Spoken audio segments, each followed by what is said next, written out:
옛날에 겨울에 꽁꽁 얼어붙은 얼음장이 이제 녹기 시작하면서 그 얼음 밑으로 흐르는 시냇물이 있잖아요.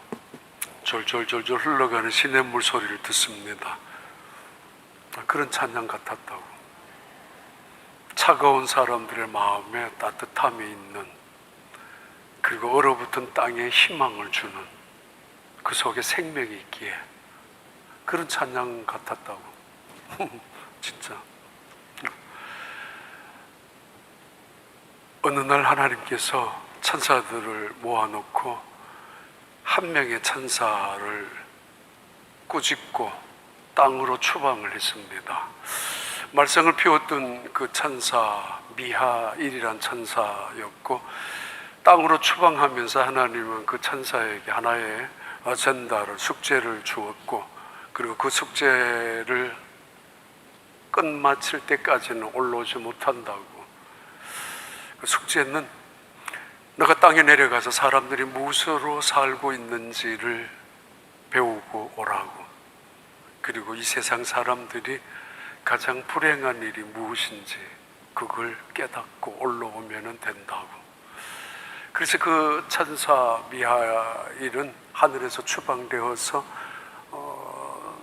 러시아 한 시골 도시 모퉁이에 버려진 채 있었는데, 그 동네에 가난한 구두 수선공이었던 세몬이라는 할아버지에게 도움을 받아 그 집에서 살기 시작합니다. 구두 수선공의 일을 도와가면서 안 그래도 가난한 그 할아버지 할머니 집에서 더부살이를 하게 된 이 미하일이란 천사, 사람은 무엇으로 사는가, 그 구두방에 드나드는 사람들을 통해서 배우고, 또 인간들은 언제 가장 불행하다, 무엇 때문에 불행하단 말인가 깨닫기 시작하면서 일어나는 그 일들입니다. 그 유명한 톨스토이의 사람은 무엇으로 사는가라는 짧은 단편 소설 속에 나오는 주제입니다. 야곱, 그는 형의 장자권을 가로채서 아버지를 속여가면서 축복을 받았습니다. 그리고는 등이 떠밀리다시피 해서, 아니 쫓기다시피 해서 그는 브엘세바에서 하란 땅으로 도망을 칠 수밖에 없었습니다. 그리고 20년이 지나갑니다. 지난 20년 동안 이 야곱은 참 열심으로 살아왔습니다. 그래서 사랑하는 가족들, 자식들 12명까지, 그리고 그 많은 재산들을 그의 고백대로 지팡이 하나로 요단강을 건넜었지만은, 그러나 엄청난 가축의 떼를 이끌고 20년이 지난 다음 그는 고향으로 돌아옵니다. 그런데 중요한, 고향으로 건너가기 위해서는 야복강을 건너야 하고, 야복강을 건너면은 그 형 에서를 만나야 합니다. 야복강을 건너면서 그는 형 에서와 한판 승부를 겨루어야 하는 일이 남아 있습니다. 그것이 그의 인생의 후반전입니다. 그의 인생의 전반전, 어쩌면 약 60년, 70년 가까이 살아오면서 그가 원하는 것을 쟁취했었고, 그가 꿈꾸던 것을 성취해 나갔던 성공적인 삶이었고, 그래서 수많은 남들이 부러워할 만큼 많은 재산들을 이끌고 고향으로 지금 금이 한양하고 있는 순간입니다. 근데 그는 왠지 마음이 불안하고 두렵고 답답합니다. 그 많은 재산으로도 해결할 수 없는, 그 굉장한 재물로도 아무 소용이 없는 그런 고민을 안고 있습니다. 그때 상황을 창세기 32장 6절 7절에 이렇게 표현하고 있습니다. 사자들이 야곱에게 돌아와 이르되 우리가 주인의 형 에서에게 이른즉 그가 400명을 거느리고 주인을 만나려고 오더이다. 야곱이 심히 두렵고 답답하여 자기와 함께한 동행자와 양과 소와 낙타를 두 떼로 나누고, 야곱은 지금 금이 한양하는 만큼 지금 20년 만에 고향으로 돌아왔습니다. 그런데 야복강을 앞에 놓고 형 에서와의 만남 때문에 그는 두려움에 가슴이 답답한 순간에 놓여져 있습니다. 지난 어떤 교회에서 주일 오후에 임직자들을 준비하는 재직 훈련 세미나가 있었는데, 세미나를 마치고 어떤 분이 지나가면서 이런 이야기를 저한테 했습니다. 목사님, 저 인생에 전반전이 있었는데 그때 혹시 목사님을 만났었더라면, 그래서 내가 무슨 말인지 확실하게 감은 못 잡지만은 지나가는 말로 했기 때문에 저도 지나가는 말로 뭐 혹시라도 우리 교회 올 일은 없겠지만 우리 교회 와서 그런 말 하지 마세요 그랬습니다. 왜냐하면 전혀 아닐 수도 있으니까.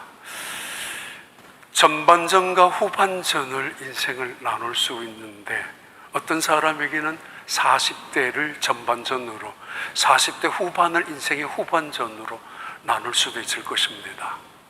아니, 어떤 사람은 인생의 전반전을 은퇴할 때까지의 열심히로 살아왔던, 치열하게 인생을 살아왔던 인생의 삶을 전반전으로 본다면 은퇴 이후의 삶을 후반전으로 볼 수 있을 것입니다.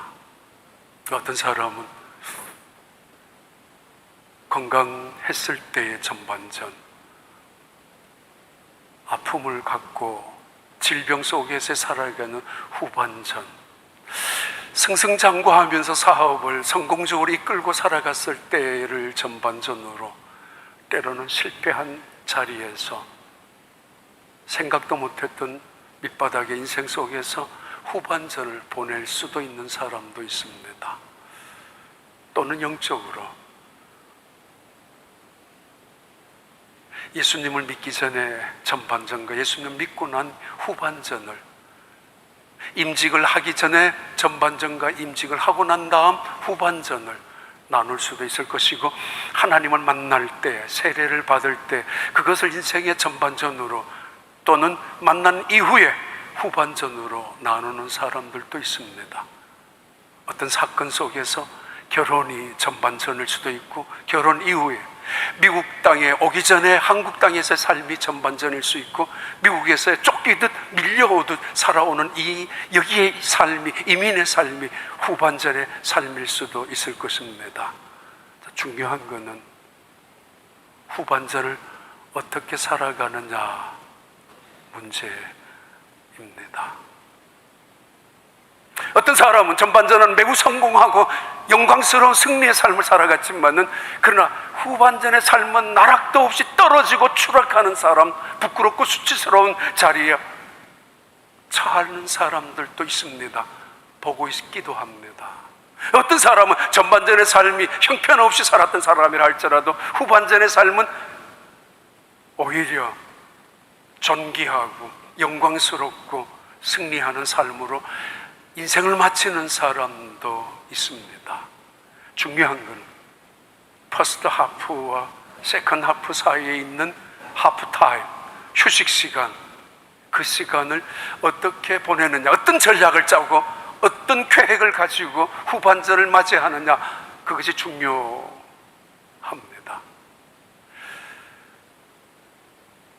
야곱은 전반전의 삶은 대단히 치열하게, 그래서 원하던 삶을 살았던 삶이 야곱의 전반전의 삶이었고, 그 전반전의 삶을, 그 사람의 모습을 그래버라고 부를 수 있습니다. 움켜잡는 사람, 탐욕적인 사람, 그리고 그레이브 라이프 스타일이라고, 일생을 그렇게 전반전은 언제나 욕심 속에서 쟁취하고 그리고 성취하고 꿈을 이루어가는, 야심만만하게 살아간 사람이 그 사람이었다면, 그러나 후반전의 삶은 제너러스 라이프 스타일로 살아가는 사람으로 변하게 됩니다.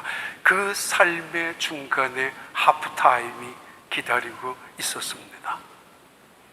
코로나 바이러스로 지난 2년, 지금 3년째 접어들고 있습니다. 비포 코로나와 애프터 코로나 사이에 우리는 하프타임을 경험하고 있습니다.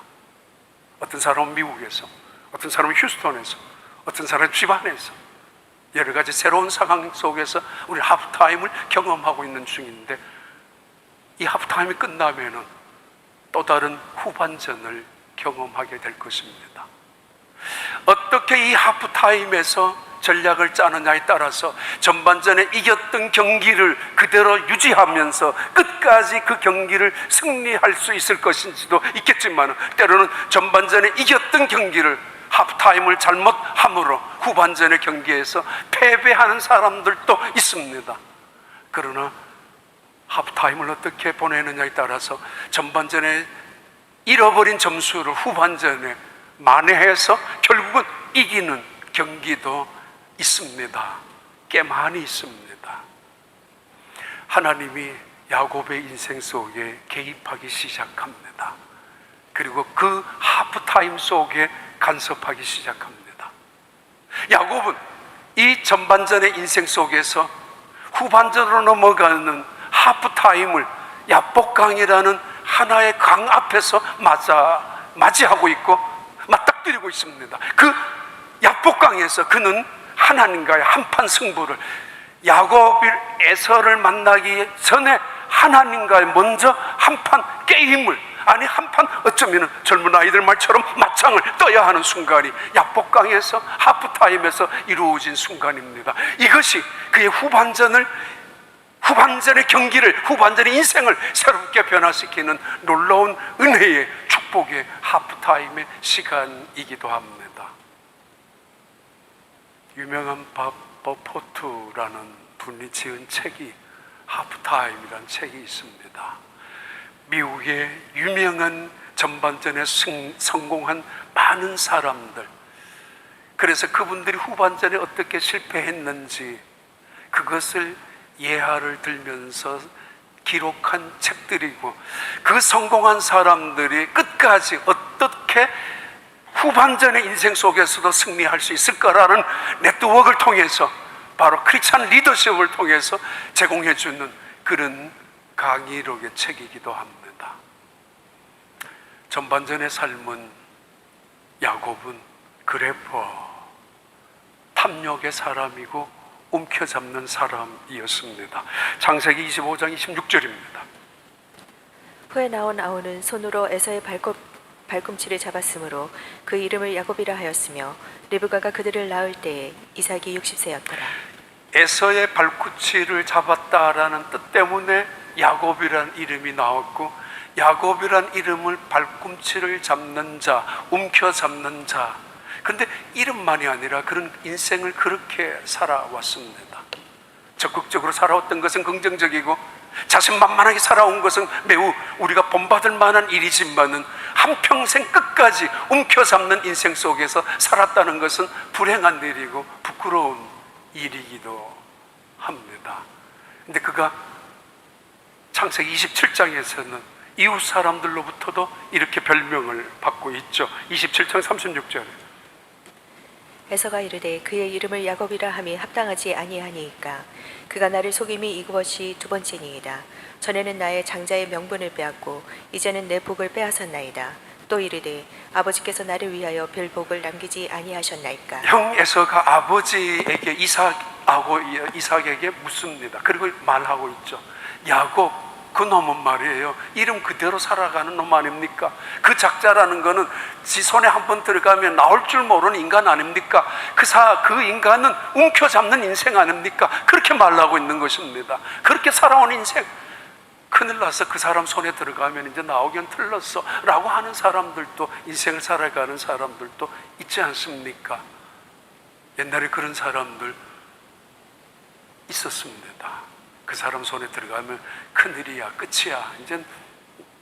근데 이상하게 자식들한테도 그렇게 인색하게 살아가는 사람들도 있죠.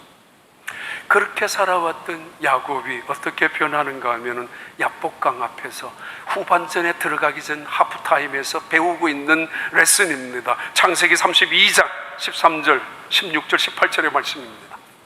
야곱이 거기서 밤을 지내고 그 소유 중에서 형 에서를 위하여 예물을 택하니 그것을 각각 때로 나누어 종들의 손에 맡기고 그의 종에게 이르되 나보다 앞서 건너가서 각대로 거리를 두게 하라 하고 그가 또 앞선 자에게 명령하여 이르되 내 형 에서가 너를 만나 묻기를 내가 누구의 사람이며 어디로 가느냐 내 앞의 것은 누구의 것이냐 하거든 대답하기를 주의 종 야곱의 것이요 자기 주 에서에게로 보내는 예물이 오며 야곱도 우리 뒤에 있나이다 하라 하고 그는 열심으로 살아온 사람입니다. 그래서 쟁취한 사람이고 움켜잡은 사람이고 쌓아둔 사람입니다. 그런데 야복강 앞에서 이 모든 것들이 아무것도 소용이 없다는 사실을 깨닫기 시작하고 야복강 앞에서 건너면 만나야 될 형 에서를 문제를 해결하기 위해서는 이 모든 물질이 어떤 소용도 없다는 사실을 깨닫고 있습니다. 아니, 그는 비로소 깨닫고 있죠. 인생은 심은 대로 거둔다는 것 말입니다. 형을 속이고 아버지를 기만하고 20년 동안 외삼촌 라반 집에서도 사실은 라반 그 형제들 조카들까지도 속이며 외삼촌까지도 사실 어떤 편으로 등을 치고 살아왔던 그는 비로소 인생은 심은 대로 거둔다는 사실을 깨닫기 시작합니다. 그리고 더 중요한 것은 물질로 통해서도 얻을 수 없는 화목이라는 걸, 물질로 통해서도 해결할 수 없는 화평이라는 것을 깨닫기 시작하죠. 화평이 먼저라는 거, 화목이 우선이라는 거, 그리고 사랑이 제일이라는 걸 비로소 깨닫고 있습니다. 하나님이 미하일 천사에게 추방하면서 사람들이 무엇으로 살고 있는지, 무엇으로 살아가는지, 무엇 때문에 불행하는지 깨닫고 오라고. 그 가난한 세몬의 할아버지 할머니 함께 구두 수성공의 옆에서 도와주며 살면서 그는 비로소 깨닫기 시작합니다. 인간의 마음속에 있는 가장 소중한 것은 사랑이라는 것을, 이 세상 속에 살아가야 되는 가장 중요한 인간의 덕목은 사랑이라는 것 깨닫기 시작하고, 어느 날 찾아온 구두를 맞추러 온 한 사람, 1년, 2년 그 이상을 신을 수 있는 든든한 구두를 만들어 달라고 부탁하는 그 사람, 1년 뒤를 준비하고 10년 뒤를 계획할 줄 알면서 오늘 밤에 자기 죽을 줄도 모르는 인생을 보면서 인생의 비극이 여기 있다라. 인생이 얼마나 어리석고 불행한 것인지 평생 움켜잡고 살아갔지만은 그러나 무엇 하나 갖고 가는 것이 없지 않습니까? 자식들 앞에서도 뺏길까봐 생각해서 베개 속에도 숨겨놓고, 침대 밑에도 숨겨놓고, 책상 속에도 숨겨놓고, 책꽂이 속에도 숨겨놓고, 근데 나중에 다 잊어버려요. 보따리마다 숨겨놓고 자식들한테 그냥 맡겼으면 될 텐데, 그리고 마지막에 돌아가시면서 하잖아요. 얘들아, 내 거 다 그냥 버리지 마라, 태우지도 말라고. 그 속에 숨겨놓은 돈이 어디에 숨겨놨는지도 모르고 있잖아요. 야곱은 지금 그렇게 모은 재산이지만은 사랑이 제일이라는 걸 깨닫고 있고, 그리고 심은 대로 거둔다는 것을 배우고 있는 순간에, 아니 물질로 해결할 수 없다는 사실을 배우는 순간에 그 물질을 하나하나 보내기 시작합니다. 암염소 때, 암염소, 수염소, 수양, 수염대, 그리고 낙타 때, 송아지 때를 하나하나 보내면서 200마리, 20마리, 200마리, 20마리, 40마리, 20마리, 10마리, 대단한 가축 떼이고 굉장한 재물입니다. 그거 모으려고 얼마나 때로는 비난을 받았을 것이고, 그거 쌓아놓으려고, 움켜잡으려고 때로는 매정한 사람이라고 욕도 얻어먹어가면서 외삼촌 라반의 아들들에게까지 비난을 받아가면서까지 모아둔 재산이었지만은 야복강 앞에서 하프타임을 지나면서 새로운 인생의 후반전을 시작하면서 문을 열면서 그는 비로소 깨닫고 있습니다. 움켜잡는 것이 인생이 아니라는 것. 제너러스한 라이프 스타일로 바뀌기 시작하면서 그것을 한때, 두때, 세때로 보냅니다. 보내면서 종들에게 말하게 합니다. 형 에서를 만나면 이것은 누구 것이냐? 야, 우리 야곱의 것입니다. 아니, 이것은 당신에게 주시는 선물들입니다. 깜짝 놀라죠, 에서가. 한평생 그 놈은 움켜잡은 놈, 그 손에 들어가면 하나도 나올 수가 없었는데, 아니, 이것을 자기의 눈앞에서 버리고 있다고, 강 앞에서 하나씩 돌려보내고 있다고, 내 앞에서 주는 선물이라고 믿을 수가 없을 정도로 그는 놀라고 있는 순간입니다. 인생의 전반전은 움켜잡으면서 살아왔지만은 그는 비로소 하프타임을 경험하면서 새로운 후반전을 준비하고 있습니다. 그리고 하나님께서 개입하셔서 전략을 짜고 있죠. 후반전을 제대로 살기 위해서는 이 물질을 내려놓으라고, 하나하나 건너보내라고. 그는 물질이 손 안에 있어야 안심했었고, 그는 야곱은 물질을 쌓아두고 자기의 눈앞에 있어야만 행복해 했었던 사람이었습니다만, 그 눈앞에 보이지 않는 물질로 강 건너편으로 보내고 있고, 내 것으로 움켜잡았던 물질이었지만 그 물질을 형 에서에게 돌려보내고 있는 순간입니다. 이것이 그의 인생의 후반전을 열어가는 하프타임의 중요한 하나님께서 가르쳐 주시는 전략이었습니다. 알렉산더 부하 장군들이 알렉산더에게, 아니 전리품을 이렇게 다 장군 부하들에게 다 나누어주면은 알렉산더 당신은 뭘 하십니까? 난 괜찮아, 온 세상이 다 내 것인데 난 괜찮다고. 어느 날 죽음 직전에 부하들에게 말했대죠. 나를 간 속에 집어넣거든 내 손을 밖으로 내보내라고, 내 손이 빈손인 걸 보여주라고. 그 위대한 장군, 그 위대한 영궁, 그 임금 황제가 그 땅을 차지하고 대단한 전리품을 획득할 수 있었던 왕이라고 할지라도 빈손으로 가는 거 세상 사람들에게 보여주라고, 빈손으로. 그래요. 움켜잡고 있었던 야곱의 전반전의 삶은 후반전의 삶은 펼쳐져 있는 삶으로 변화하게 됩니다. 그것이 톨스토이를 통해서 우리에게 증언하기도 합니다. 오렌 버핏, 전 세계에서 세 번째, 네 번째 부자, 두 번째 부자이기도 합니다.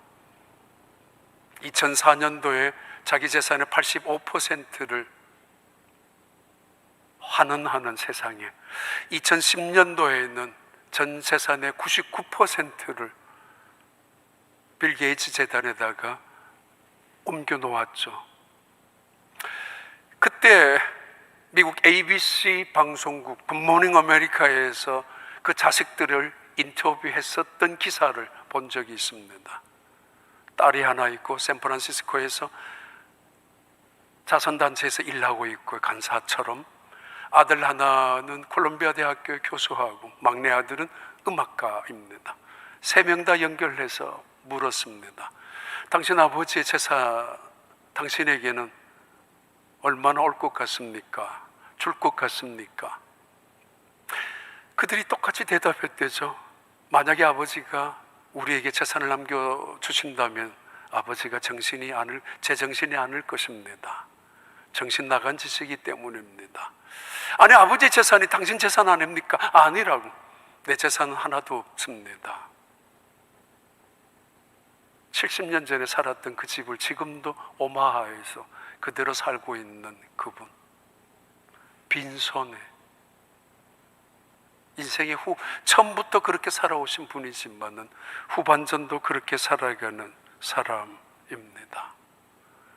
인생의 문제 앞에서, 하프타임 앞에서 내려놓는 훈련을, 하프타임 앞에서 인생의 모든 것들을 움켜잡았던 것에서 버리는 연습을 하는, 그래서 새롭게 시작한 후반전에서는 전과는 전혀 다른 삶을 살아가는 라이프 스타일을 야곱은 지금 야복강에서 경험하고 있고, 하나님은 그 훈련을 야복강 앞에서 전략을 짜고 있습니다.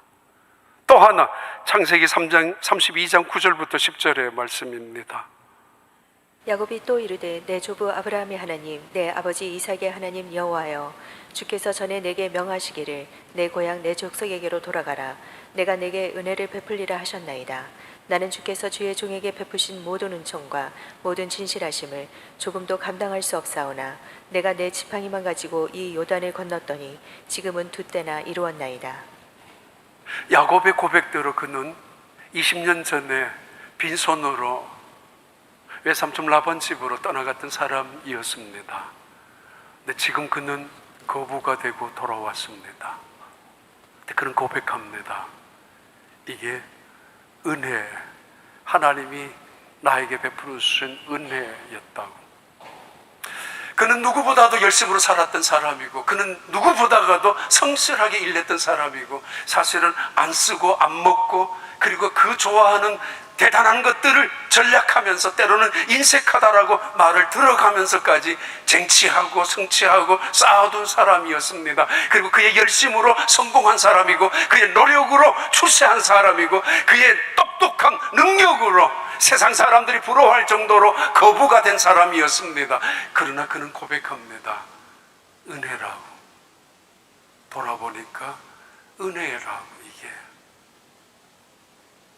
내 능력으로, 내 열심으로 내가 땀방울 흘리며 내가 그렇게 철저하게 성실하게 일한 결과로 얻어진 것이라고 생각해 왔는데, 비로소 하프타임 앞에서, 비로소 약복강 앞에서 깨닫고 보니, 하나님을 바라보니 이것은 처음부터 마지막까지 하나님이 주셨던 은혜였습니다. 그래서 고백하고 있습니다. 내가 전반전에는 나의 노력으로, 나의 열심으로, 나의 땀방울로 살았다면 내 인생의 후반전은 야복강을 건넌 이후로는 은혜로 살겠다고. 은혜로 살겠다고. 하나님이 그것을 그에게 후반전의 인생을, 전략을 코칭하고 있습니다. 은혜로 살아야 한다고 말입니다. 그러면서 그가 부르짖는 말씀이 24절부터 26절까지 말씀입니다. 야곱은 홀로 남았더니 어떤 사람이 날이 새도록 야곱과 씨름하다가 자기가 야곱을 이기지 못함을 보고 그가 야곱의 허벅지 관절을 치매 야곱의 허벅지 관절이 그 사람과 씨름할 때에 어긋났더라. 그가 이르되 날이 새려하니 나로 가게 하라. 야곱이 이르되 당신이 내게 축복하지 아니하면 가게 하지 아니하겠나이다. 야곱이 깨닫는 거, 야복강 앞에서 은혜를 깨닫고 있는 순간입니다. 그래서 누군가가 그날 밤에 지나가고 있는데, 사실은 하나님께서 하프타임을 맞이하고 있는 이 야곱에게 찾아오신 것입니다. 사람의 모습으로, 천사의 모습으로. 사실은 이 사건을 마르틴 루터는 도저히 이해할 수 없는, 그것도 하나님께서 이 야곱에게 져 주셨다라는 사건을 보면은 이해할 수 없는 사건이지만은 매우 신비로운, 우리의 신앙생활 속에서 매우 중요한 전환점이기도 하다라고 그렇게 해석하기도 한 사건입니다. 은혜가 뭐죠? 나는 죄인이란 사실을 깨닫는 게 은혜죠. 따져보면은 사실은 야곱은 피해자일 수 있습니다. 형 에서가 감정적으로, 즉흥적으로 넘어가는 것이지, 솔직히 야곱이 도둑처럼, 강도처럼 뺏은 것은 아닙니다. 그의 장자권을 말입니다. 서로 언약을 해서 팔겠다고 팥죽 한국으로 팔은 것입니다. 산 것이죠. 따지면은 나도 피해자일 수 있어요. 따져보면은 형 에서가 잘못한 것도 있단 말이에요. 그러나 한편으로 생각하면은 내 욕심을 채우기 위하여 남의 것을 뺏어갖고 내 이익을 위해서 어쩔 수 없이 명분으로 누군가의 마음을 아프게 했고 그 가슴에 눈물을 흘리게 했단 말이에요. 나는 잘했지만은, 나는 잘못한 건 아무것도 없지만은, 따져보면 그 가정의 아픔을, 그 가정의 어려움을 누군가를 짓밟아가면서 내가 일어섰단 말이에요. 그런데 하나님의 은혜란 사실은 내 죄를 깨닫는 것이죠. 하나님이 나를 지금 내 마음속에 없는 평안함, 근데 평안이 원하죠. 죗값을 당하고 있는 이 물질로 통해서도 해결할 수 없는 이 화목의 문제, 평안의 문제, 사랑의 문제, 이것은 죄와 관련이 있단 말이에요. 그 죄의 문제는 나의 탓이라고. 외삼촌 라반에 의한 것도 아니고 아버지 이삭의 문제도 아니라, 아니 형 에서의 문제가 아니라, 이 모든 문제의 원인의 제공자는 나라는 사실을 야곱은 인정하고 있죠. 그래서 그에게 찾아오신 하나님, 일부러 홀로 남게 하셨고, 그리고 일부러 슬그머니 찾아오셔서 그가 홀로 남아있는 순간에 그에게 찾아오셔서 싸움을 걸고 있죠. 시비를 걸고 있죠. 하나님께서 말입니다. 그래서 뭔가 심상치 않은 것을 느꼈을 때 이 야곱은 그를 붙잡기 시작합니다. 이때 하나님께서 그를 건드리십니다. 뼈가 탈골되죠. 엉치뼈가. 히프에 뼈가 탈골되었다는 이야기는 고통스럽다는 것이고 제대로 설 수 없다는 것이고 이거는 견딜 수 없는 아픔이라는 이야기예요. 그런데도 그는 그 사람을, 그 천사를, 그 하나님을 붙잡고 메어달리기 시작합니다. 나를 축복하지 않으면 안 됩니다. 축복하지 않으면 그때까지는 나는 당신을 놓을 수 없습니다. 그 하프타임의 순간에 짧은 시간이고 외로운 밤이고 두려운 밤이고 고통스러운 밤이고, 아니 견딜 수 없는 그런 숨막히는 밤이었지만은 적당히 뉴스 보면서, 적당히 신문 보면서, 적당히 책이나 보면서, 인터넷 컴퓨터를 온갖 서칭하면서 시간을 보내고, 아니면 시간만 때우면은 한국으로 다시 돌아가고, 아니면 시간만 지나가면 다시 사람들이 회사로 몰려들 것이고 사업장의 가게가 열릴 것이라고 생각하는 것이 아니라, 그 순간에 그는 그 하나님, 나에게 찾아오셔서 나에게 손을 내밀고 계시고 나를 건드리고 계신 하나님을 붙잡기 시작합니다. 그리고 하나님을 향하여 부르짖기 시작합니다. 하나님, 나에게 은혜를 달라고.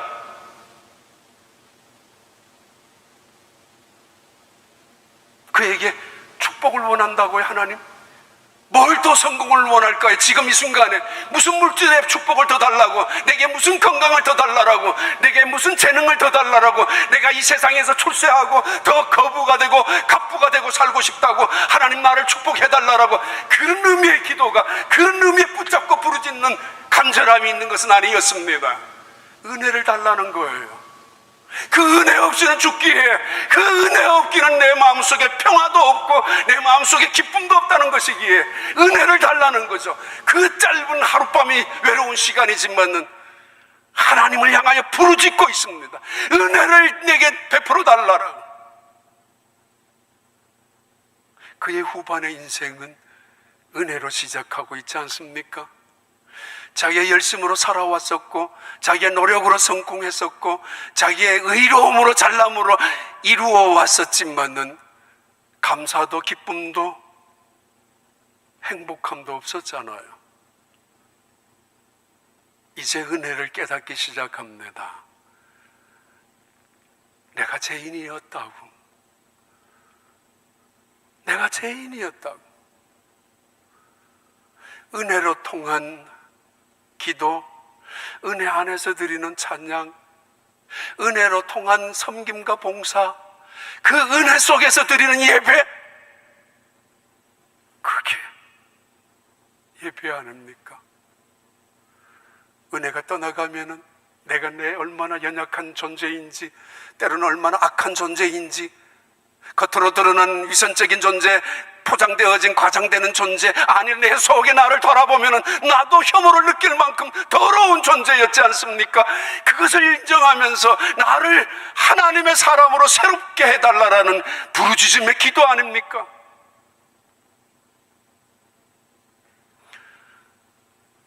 어떤 가수 있습니다. 4대째 집안에서 하나님을 믿는 사람 가정이었는데 25살 때 오한이 갑자기 들어서 병원을 찾아갔는데 병원에서 만성 백혈병에 판단이 났습니다. 그때부터 청천벽력 같은 젊은 여자분인데, 그리고 찬양하는 그런 사람이었습니다. 그런데 그날 이후로 하루에 4알씩 항암약을 투여하고 먹으면서 고통스러운 시간을 보냈습니다. 기독교 방송에 내가 매일 기쁘게 라는 그 인터뷰, 그 영상 속에 나오는 사람입니다. 소진영이라는 가수, 복음 가수인데 5년 동안 투병 생활을 하면서 오빠의 그 세포 이식을 통해서 골수 이식도 받았지만은 여전히 고통스러운 시간인데 어느 날 남자 한 명이 프로포즈를 했습니다. 결혼을 하자고. 나는 지금 암 투병 중이라고. 그리고 항암 치료 약을 먹고 있다고.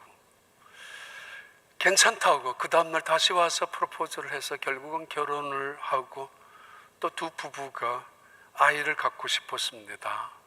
의사한테 물어보았지만은 절대로 아이는 가지면 안 됩니다. 그리고 당신이 먹고 있는 이 약을 멈추면 안 됩니다. 그리고 당신이 약을 먹으면서 아이를 가진다는 건 말도 되지 않습니다. 그러나 두 부부는 기도하면서 아이를 갖자고. 그리고 그때부터 약을 멈추었습니다. 약을 멈춘다는 것은 다시 재발할 수 있는 가능성이 많아진다는 건데 하나님께 맡기기 시작합니다. 그리고는 그들이 원하는 기도대로 아이를 갖게 되었고, 아이를 갖고 임신한 상태로 약은 멈춘 채로 그들은 날마다 예배를 드리면서 기도하기 시작을 했습니다. 아이가 태어나고 어느 날 그 아이를 젖을 먹이고 있는 순간에 문득 예수님의 얼굴이 떠오르면서 찬양을 부르기 시작했는데 오직 예수밖에 없네. 오직 예수뿐이네. 그래서 그 찬송가가 오직 예수뿐이네. 그리고 은혜 없이는 그 찬송입니다. 은혜 없이는 살아갈 수 없네. 그 소진영이라는 그분은 아이 젖을 먹이가면서 통곡하듯이 눈물을 쏟아내는 그 기쁨의 눈물. 하나님께서 은혜를 주셔서 내게 아이를 갖게 하고 이 아이를 젖을 먹일 수 있도록까지 지켜주는, 지금까지 40대가 넘었겠죠. 지금은 그 찬양입니다. 은혜 아니면 살아갈 수가 없네. 내 호흡마저도 다 주의 것이니 세상 평안과 위로 내게 없어도 예수, 오직 예수뿐이네. 은혜 아니면 나 살아갈 수가 없네. 세상 평안과 위로 내게 없어도 예수, 내게 예수뿐이네. 심은 대로 거두는 진리는 대단히 중요한 진리를 깨닫는 것입니다. 그러나 이보다 더 큰 진리가 있죠. 야곱은 야복강에서 깨닫고 있죠. 자기는 작게 심었는데 많은 것을 거두고 있고, 사실은 선한 것을 심으려고 노력했지만은 때로는 악한 것을 더 많이 심었는데도 불구하고 악한 것을 거두는 것보다가 선한 것을 더 많이 거두고 있다는 사실 앞에서 은혜를 은혜로 여기고 있죠.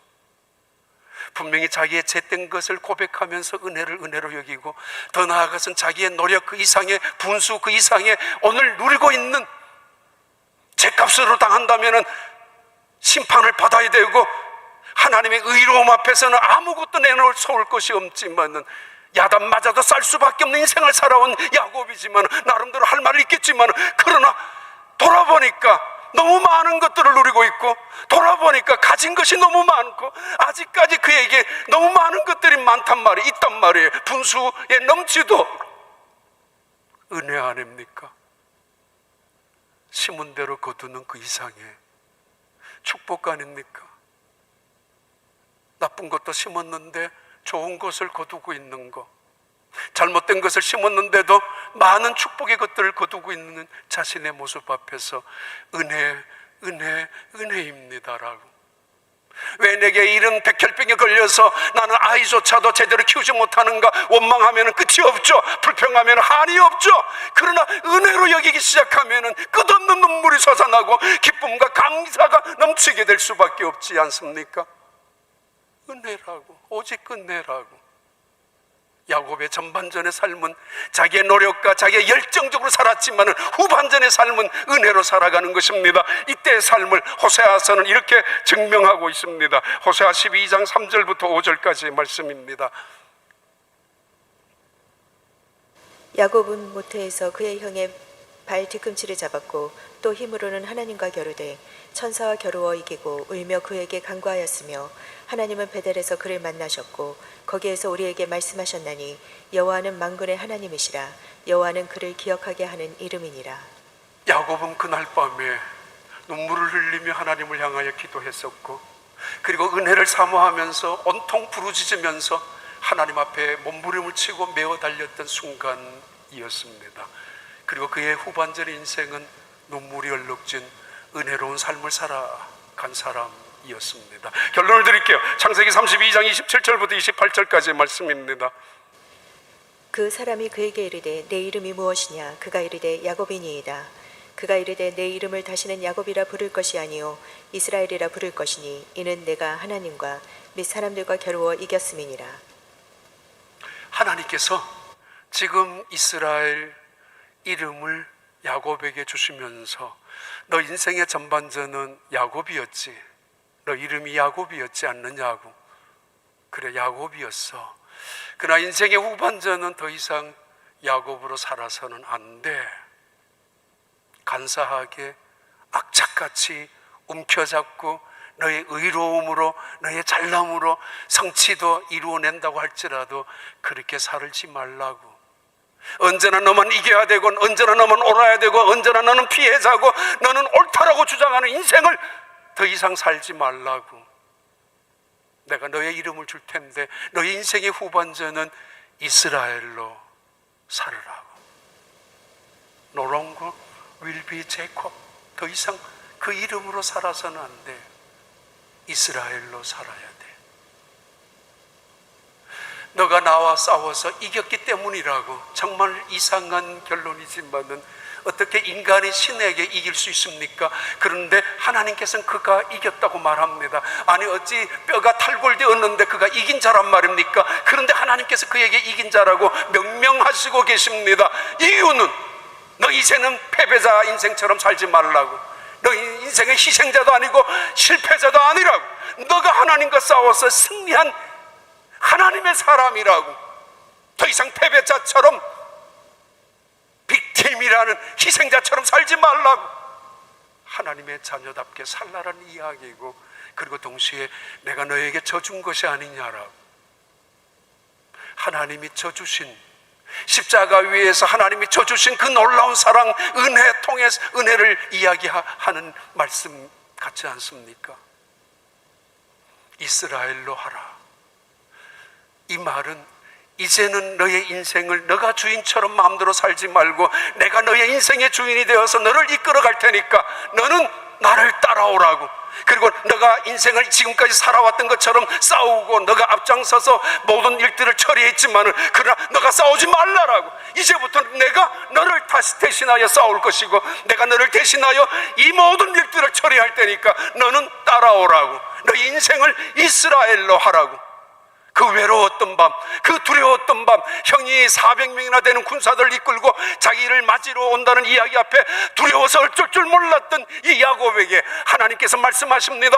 야복강 앞에서 말씀하십니다. 이제 야복강 건너면은 새로운 인생의 후반전이 펼쳐질 야곱에게 말씀하십니다. 너는 이제는 너의 주관대로 고집대로 살지 말라고. 내가 싸워주겠다고. 내가 싸워서 너를 지켜줄 것이라고. 그래서 너의 이름을 이스라엘로 하라고 말씀하시고 있습니다. 그날 밤 고독했던, 쫓겨다녔던 그의 인생이었고 이제 야복강을 건너야 되는 일생의 위기 속에 있었지만은 그날 밤을 보냈던 그 야곱, 그가 일어난 아침은 해가 돋아 어김없이 마찬가지입니다.